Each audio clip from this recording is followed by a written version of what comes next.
আসসালামু আলাইকুম। কবুতর ধরার জন্য কাছে খাবার দিচ্ছি। দেখি শেষ পর্যন্ত কবুতরটা ধরতে পারে কিনা। ভিডিওটার সাথে থাকুন।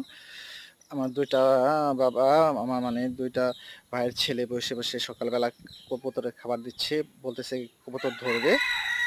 তাই আমি ভিডিওটা শুরু করলাম। দেখি কবুতর একটা লাভজনক একটা গৃহপালিত পাখি। এটা অনেক লাভজনক একটা ব্যবসা।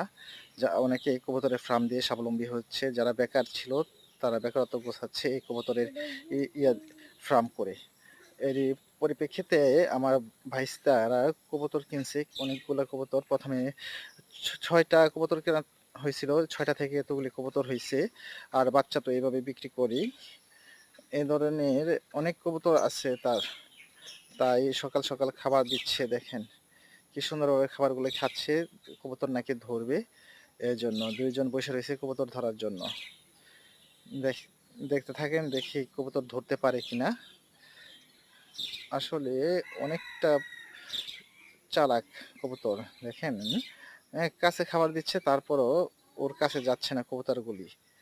খালি খাবার খাচ্ছে। অল্প করে দিচ্ছে খাবারগুলি। দেখেন কিভাবে খাবারগুলি দিচ্ছে।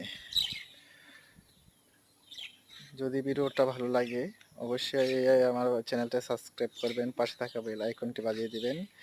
লাইক করবেন, লাইক করলে ভিডিও বানাতে উৎসাহ বোধ হয়। ওই যে ধরতে চাইছিল, ধরতে পারে নাই। কবুতর ধরতে চাইছিল, ধরতে পারে নাই। ধন্যবাদ। সবাই ভালো থাকবেন।